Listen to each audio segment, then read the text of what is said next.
Our group started off really rough. The moment we formed, we had one person who really decided to come out as the leader in the group, and it ended up not working very well. There was a lot of storming, a lot of arguing, and really not much got done. So it wasn't until Jackie decided to establish herself as the leader to where we really actually got things done. Jackie was really high in agreeableness, so it was helpful, and it really got everything rolling once that happened.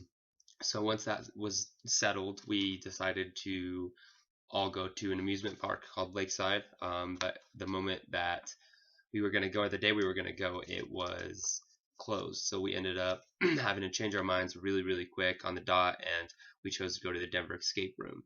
The Denver Escape Room is we chose the rescue mission, and the rescue mission has a really, really low success rate. And basically, what the Denver Escape Room is it just provides random scenarios. So what we had to do is we had to save a girl who was kidnapped in a warehouse, and we had to save her before a bomb went off. So we all had to work together finding clues to find the girl, find the missing girl. Again, the success rate was super low, so we went into it with the best. We went into it very hopeful, but we were not sure if we were going to be able to finish. When we got in there, it was very apparent that everybody was extremely, extremely just open to listening to everybody, and then everybody really had to contribute equally to make the time limit because we had to find so many clues in such a short amount of time. So it wasn't until maybe we got to this. There was three rooms, and it wasn't until we got to the third room where we realized uh, that maybe we might not finish. And that was kind of what spiked everybody um, towards our neuroticism levels. Um, so everybody got a little bit more tense, not argumentative, but definitely we're trying to press the issue. Um, Throughout this whole experience, it was interesting that nobody really established themselves as a leader. Um, but everybody really was, an equal leader for the most part because they had to be. Maybe towards the end, I was a little louder and a little bit more spastic because we wanted to finish. But besides that, it was actually quite even, and it was really quite nice. Um, our group goal was to improve the team dynamic, and I would say absolutely we were successful with that. Just this type of activity just builds so much trust and so much communication in a short amount of time. So it was really So our awesome to group went see that. through the Tucker's five-stage model fairly quickly, at least the first few stages.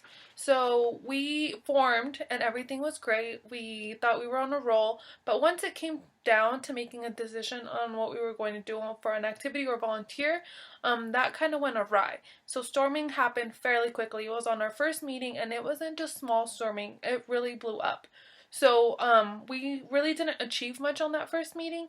After it took about a week to be able to norm and actually regroup and get the group together, um, when we were forming, we had a self-proclaimed leader, but then we had to step back and not let her be the leader for a little bit just because everyone was so worked up.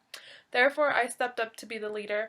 Just because I was high on agreeableness, I felt like I was able to connect with everybody, and I was cooperative, and I felt like people could trust me to like move the group forward at least for the moment. Um, then after that, we had to go and perform.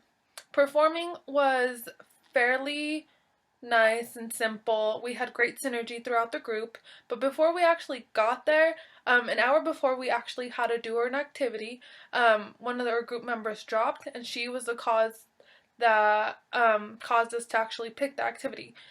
She just kind of dropped out of nowhere. She dropped the class, so that kind of put our group in a funk, and we were just kind of upset and angry. And that's where Tim stepped in. He's really high in neuroticism, so he kept us stress free and motivated to keep going. He kind of centered our group, and then that's when we did our activity. So the activity that we chose was Denver Escape Room, which is pretty much an activity that's team building. helps with leadership skills and communication, which is something that we really needed because our group was struggling to get along and actually perform and do the For our task group at hand. activity, we decided to do the Denver escape room, and we did the rescue mission, which is to find the missing girl and then help her escape the warehouse within 1 hour.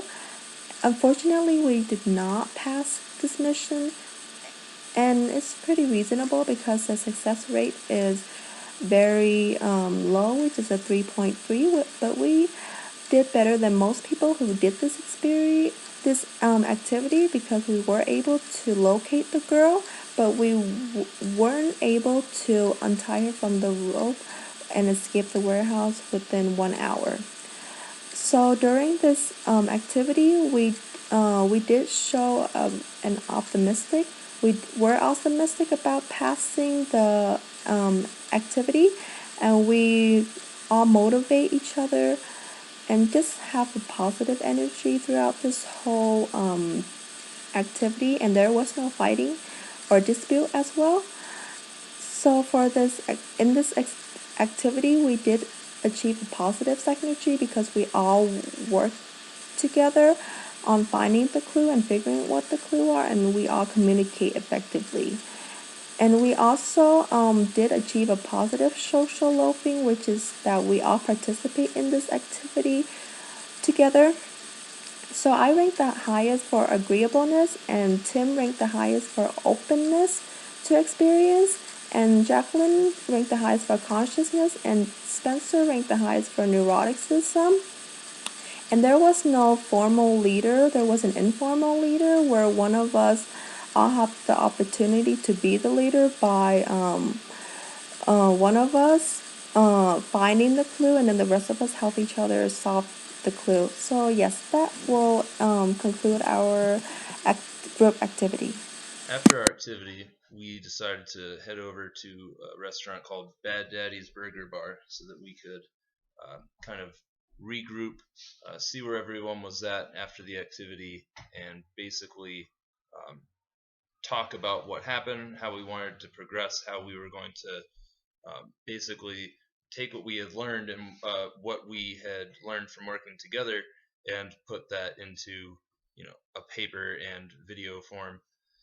So one thing that was immediately apparent when we sat down, and even on the trip from Denver escape room to the restaurant, was that our group had developed and grown quite a bit just in the hour that we spent at Denver escape room. I mean, we were people who kind of knew each other a bit, but hadn't really interacted in any way outside of class. And so to be kind of cast into this situation where we had to work together, and I mean, even though we didn't pass, we failed the activity, but even still, we got the benefit of working together and learning about each other to the extent that I think we all kind of almost felt like friends. And I feel like to a casual observer, who might have seen us, we might have even, appeared to be friends or even, like longtime coworkers. And so just to have that in contrast to how our group functioned, earlier on in this project was really, really nice to see. And so at this dinner that we had, we kind of discussed and went back over the activity, tried to see where we were all at, tried to decide who was the leader, who, was any one person, did anyone stick out? And we all seemed to come to the consensus that this is something that we all did together. Everyone had a chance to shine individually, and every idea that anyone had was respected and utilized. No one was any more important than anyone else, and I think that to have that kind of success it was impressive, and I'm glad that it went down that way.